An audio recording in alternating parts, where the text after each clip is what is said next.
están amigos de La Nave TV? Mi nombre es Diego Bardales y hoy me acompaña Carlos Serván.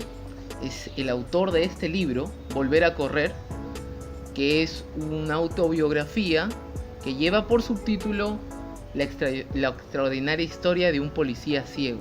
Y él nos va a comentar por qué y qué le ha motivado a escribir, porque él es un alto comisionado a favor de la rehabilitación de las personas ciegas en el estado de Nebraska, en Estados Unidos, y es un peruano, ya lo irán conociendo, un peruano muy exitoso. ¿Cómo estás, Carlos? Bienvenido a La Nave TV. Muy bien, gracias por la invitación. ¿Qué me motivó a escribir el libro? Al principio lo quería escribir para mi familia, porque como primer inmigrante de mi familia dije, pues voy a dejar algo escrito para mis hijos, mis nietos y quién sabe bisnietos en el futuro. Y cuando doy presentaciones sobre rehabilitación, al final las personas con discapacidades o ciegas podemos salir adelante al margen de nuestra limitación, siempre y cuando querramos salir, ¿no? Entonces, como parte de mis presentaciones, daba de ejemplo cómo yo he salido adelante en un país fuera de mi patria, un nuevo idioma, cultura diferente, que no fue nada fácil, pero tampoco fue imposible. Y uno que otra persona me decía que debería de escribir un libro. Y así eventualmente, cuando amistades supieron sobre lo que estaba haciendo, cómo estaba sobresaliendo en Estados Unidos a pasar de ser inmigrante y con una limitación física, me dijeron que mi historia debería ser escrita en un libro. Y ahí fue que decidí escribir el libro, ¿no? Por ponerlo como una autobiografía, y el dilema era si lo ponía como un libro de autoayuda o como una novela literaria. Y ahí fue cuando entró la nave. La editorial La Nave, efectivamente. Justo hablábamos al inicio del subtítulo, ¿no? La extraordinaria historia de un policía ciego. Tú has estado, te preparaste de joven para ser oficial de la policía de investigaciones, ¿verdad? Cuéntame, ¿qué ocurrió en ese momento que precisamente es el disparador para esta historia? Ya, en cuarto año, bueno, en esos tiempos había mucho terrorismo, en los 80s, y nos habían cambiado a un nuevo local, porque originalmente la escuela estaba en Aramburú, y nos cambian al Fundo Barbadillo, lo que ahora es conocido como la Diroe, si no me equivoco. Y no había ningún tipo de cercas o seguridad, todo era abierto.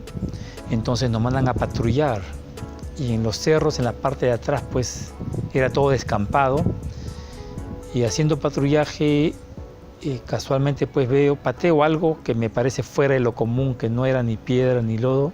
Me parece raro, ¿no? Estaba cubierto de barro seco y algo con óxido, entonces lo levanto, y en ese pequeño tiempo, tal vez menos de un segundo, cuando me doy cuenta que era una granada, en ese momento prácticamente explota la granada en mi mano. Así es que pierdo la mano derecha, y bueno, no sabía que perdía la mano derecha ni la vista, pero así empezó la nueva vida. Y fue en ese momento entonces que pasaste por una serie de dificultades a partir de eso, ¿no? Me imagino que habrás tenido todavía un tiempo de aceptación de lo que ocurrió, y luego fue que inmigraste, porque aquí en el Perú, tú mismo lo mencionaste, era el tiempo del terrorismo, las oportunidades eran un poco más difíciles de conseguir, y viste en Estados Unidos un medio para poder realizarte como persona. ¿Qué fue lo más difícil de inmigrar, Carlos? Bueno, después que pierdo la visión, me mandan a Estados Unidos para una operación. Estuve allá por unos 2 meses y medio, 3 meses, y conocí algo de ese país inmenso, rico y con oportunidades, pero nunca pensé en quedarme allá, así que me regresé a Perú, todavía con la ilusión y la aceptación, ¿no? de que podía ver. Dije, en algún momento voy a ser oficial. No aceptaba, como tú dices, tomó tiempo aceptar eso.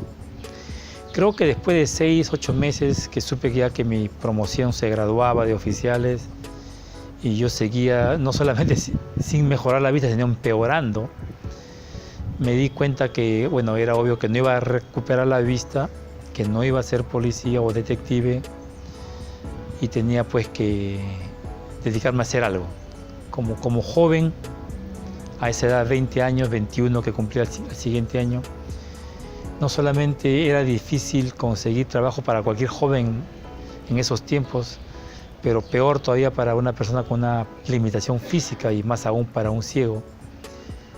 Traté de traer mercadería de Tacna, no ganaba mucho.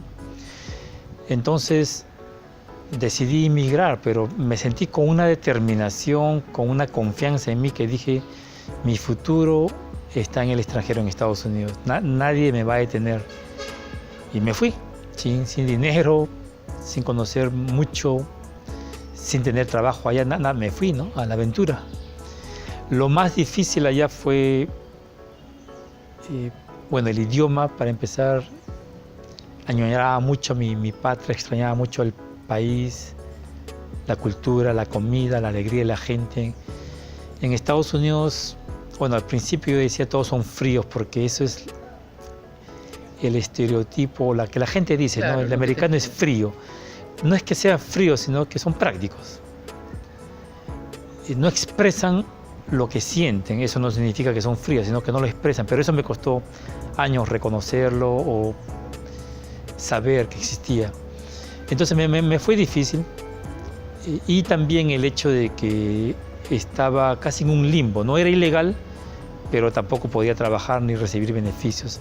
Eso fue lo más difícil de cómo establecer una residencia o una estadía legal, poder estudiar o trabajar, eso fue lo más difícil. Y en tus estudios has sido ejemplar además, porque te doctoraste, creo, en jurisprudencia, ¿verdad? Y ahora, gracias a tus estudios y gracias a tu esfuerzo, ocupas el cargo de director de rehabilitación para las personas ciegas en Estados Unidos. Desde ese cargo, ¿cómo ves el trabajo que se hace en este país en relación al trabajo que se hace aquí en el Perú con las personas invidentes? ¿Qué le falta a nuestro país para tomar en cuenta y revalorar este aspecto de la sociedad? Uno de los temas que es difícil para la mayoría del mundo entender es que Estados Unidos no es un país como Perú, ¿no? Estados Unidos es un conjunto de estados y cada estado es casi independiente con su propio Congreso, su propio gobernador, su propia constitución y leyes. Entonces el gobierno federal le da una cantidad de dinero que cada estado tiene que también dar una cierta cantidad y cada estado administra los servicios. Entonces no todos los estados dan los mismos tipos de servicios. Y yo tuve la dicha de conocer a una organización que es la Federación Nacional de Ciegos, una organización de ciegos para mejorar la vida de los ciegos.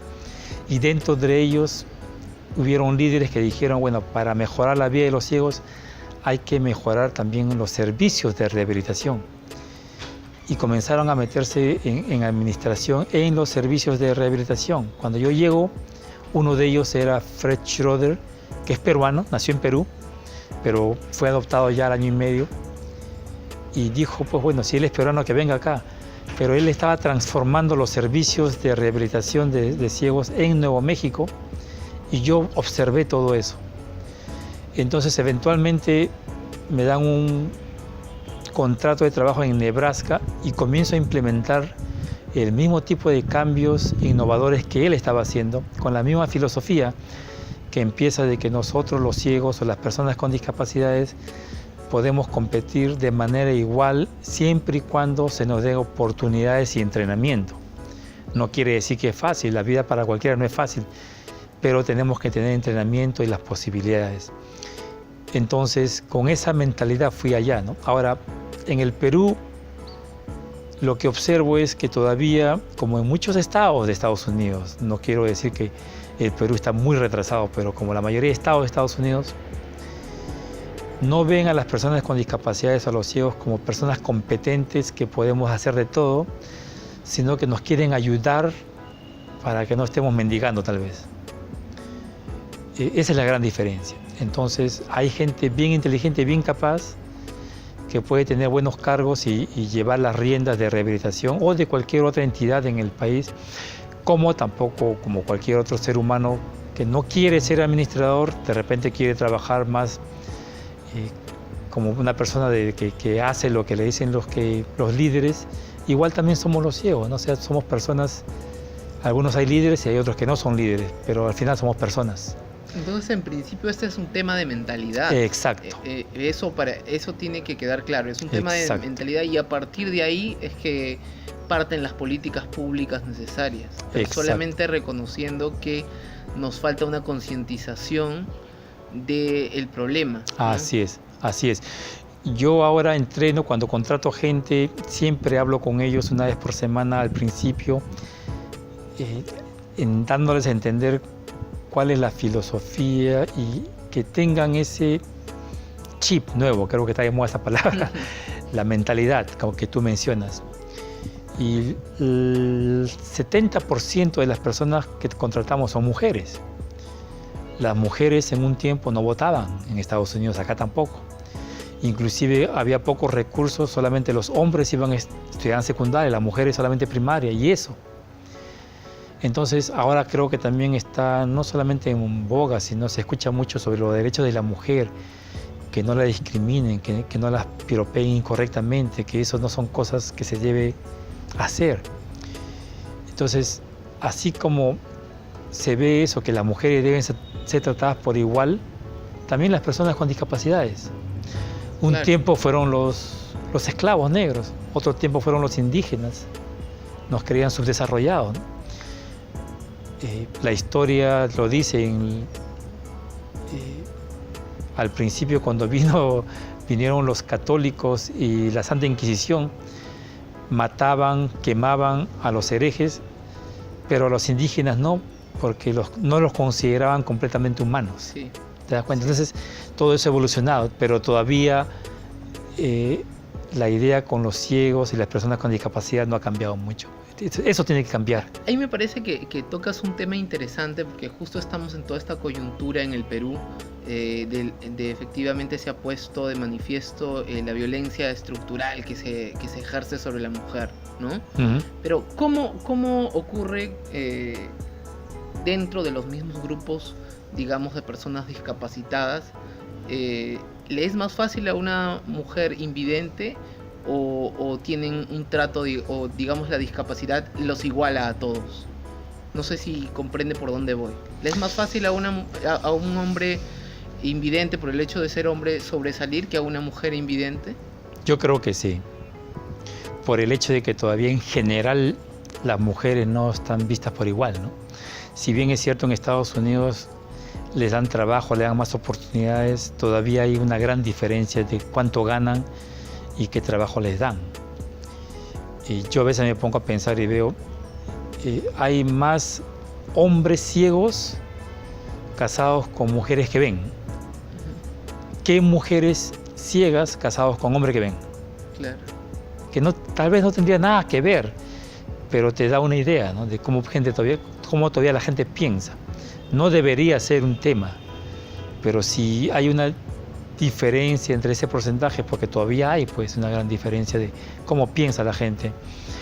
Donde yo trabajo, hay una igualdad entre hombres y mujeres que trabajan. Creo que hay más mujeres ciegas, pero en general son los hombres los que tienen mejor trabajo todavía sí. Dígame, y Volver a correr, el título del libro, alude a un tema de esperanza, a un tema de volver al camino también, ¿no? Volver a todo lo que se perdió antes de ese hecho fatídico. ¿Cuándo fue el momento en donde usted dijo, volví a correr a partir de aquí? Este fue el punto de quiebre para mí y a partir de aquí renajo como persona y las cosas mejoran. Cuando llego a Estados Unidos y conozco a la Federación Nacional de Ciegos, y a ciegos que habían pasado por lo mismo que yo y me daban ánimo. Y cuando conocía la historia de ellos, yo decía, bueno, de verdad, no, yo no soy el único. Yo pensé que era el único que estaba pasando por esos problemas, porque no conocía a otros. Y ellos me dieron a entender, pues, de que solo no lo voy a lograr, tenemos que trabajar en grupo, pero que tampoco va a ser fácil, que tengo que sacrificarme. Pero siempre me daban ánimo cada que tal vez tenía... me estaba quebrando o ya no tenía ánimo de continuar estudiando, ellos me daban ánimo de continuar, porque era la única manera de que sí podemos seguir adelante como ciegos, pero también como persona inmigrante yo quería quedar bien. Y ahí llegó una energía, una llama que se prendió en mi pecho que ya nadie la apagaba. Dije, no, de acá voy para adelante. Y me sentía como esos maratonistas que corren cargando la antorcha y algo así, ¿no? Que esa adrenalina. Que además ha ocurrido recientemente, ¿verdad? Porque ya no es solamente el título de su libro, ni es una alusión metafórica, sino que recientemente usted ha corrido por sí solo y ha participado en una carrera, ¿no? Justo me estaba enseñando Carolina el video donde usted participa en esta maratón. Cuéntenos un poco al respecto. Sí, mire, a mí siempre me ha gustado correr y lo menciono en el libro, inclusive cuando estaba muchacho, pues me gustaba correr mucho. Y desde que me quedo ciego, una de las cosas que más extraño, pues aparte que ya podía hacer todo, todavía era correr. Y en el libro cuento una pequeña historia donde llego a correr 3 millas, que viene a ser 5 kilómetros. Y desde ahí dije, voy a continuar corriendo, pero era todo lo que corría, de 3, 4 millas, o sea, 5 a 7 kilómetros, pero no 21 kilómetros, que es oficialmente una media maratón. Y cuando yo regreso a Estados Unidos por cosas del trabajo, parece que mi hija terminó de leer mi libro donde lee esa parte que he estado corriendo, 1, 2. Ella también ve en Lincoln, donde vivimos, que iba a haber una carrera de 21 kilómetros. Y me dice, papá, ¿quieres correr para correr juntos? Ya, pues le digo, ¿no? Sí, pero acuérdate que a mí me gusta correr a partir de las 5 de la mañana para entrenar, porque hay que entrenarse para correr, claro, 21 kilómetros. Y me dijo que ya, y nos matriculamos, pues. Así que cuando ella llegó a Estados Unidos a empezar a correr, pues, a entrenarse, al principio dolores de rodilla, comprarse zapatillas buenas, la dieta cambiar. Pero una de las cosas que más me emocionó y conmovió fue que estar con mi hija. Algo bien bonito, lindo, una experiencia única, ¿no? Al tratar de llegar a una meta juntos y prepararnos juntos. Y como te digo, hubieron momentos en que me dolía mucho las rodillas porque ya pues tengo 51 años, hace más de 30 años que no corro esas distancias y era difícil pues volver a correr. Pero ella me animaba, yo también me motivaba y poco a poco continuar y al final lo hicimos juntos, ¿no? Y a eso es a lo que quería llegar también, porque la familia ha sido también un tema muy importante en su vida, ha tenido mucho respaldo, digamos, y también yo he visto particularmente en su promoción de la policía un respaldo muy importante cuando fue la presentación, cuando usted mismo visitó hace unas veces el Perú, ellos están muy pendientes de sus actividades, de su agenda. ¿Cómo ha sido esta relación primero con la familia y cuán determinante ha sido en su rehabilitación y también la de su promoción con la policía? Es un vínculo muy estrecho por lo que veo. Sí, he tenido la dicha de crecer con una familia bien fuerte y unida. Para empezar, mi padre, mi madre, mis hermanos, siempre nuestros padres nos inculcaron de que la familia era lo principal y estando unidos pues y con integridad uno puede salir adelante, pero siempre unidos, en las buenas y en las malas, y cuando nos apoyamos todos ganamos. Por un lado, aparte del amor que hay entre hermanos y padre y madre. Eso me ayudó bastante. El amor no significa conocimiento, porque cuando me quedo ciego yo no sabía mucho de ceguera, mis hermanos tampoco, mi madre menos, pero se sentía ese apoyo, entonces con eso era como que nunca me daba por vencido, ¿no? Por un lado. Por otro lado, la familia en relación a mis primos, tíos, también unidos, que viene de la misma camada de los padres, ¿no? También siempre me apoyaron.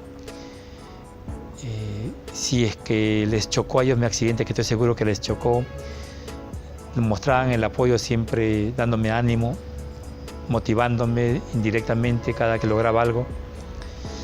Y en relación a los compañeros de la policía, mi promoción, que es la promoción Los Justicieros, a quienes le mando un saludo afectuoso y cariñoso, desde que estamos en primer año nos enseñan que somos como hermanos, como una familia. Y cada promoción a veces es diferente, ¿no? Unos son bien unidos, otros no tan unidos. Y mi promoción, puedo decirlo con mucho orgullo, que es una de las más unidas. No solo conmigo, sino con otros también de la promoción, que hemos estado siempre al tanto. Pero como me has preguntado a mí, y es mi caso, en mi caso sí, ellos siempre se alegran porque el logro de un justiciero es un logro para todos los justicieros. Y así lo vemos, ¿no? Entonces yo cada que también puedo ayudar, también ayudo, porque sé que eso también me ayuda a mí. Y todos nos sentimos contentos cada que nos ayudamos. Aquí en el subtítulo, que ya lo he mencionado varias veces, dice: la extraordinaria policía de un policía ciego. ¿Usted se siente un policía? Sí, sí. A pesar de no haber culminado la preparación, a pesar de que no se llegó a graduar, usted se siente parte de la familia de policía. Sí. Muy bien. Ha sido Carlos Serván. Muchas gracias, Carlos. A ti, que este libro gracias. sirva como ejemplo y como inspiración para más personas que tienen limitaciones, y para las que no, para que tomen conciencia acerca de lo difícil que es la vida, pero de las grandes cosas que se pueden hacer con esfuerzo. Uno vive feliz cuando logra pasar los problemas. Si todo fuera fácil, no hubiera felicidad, creo yo. Esa es mi opinión. Terminamos con eso. Sí. Muchas gracias.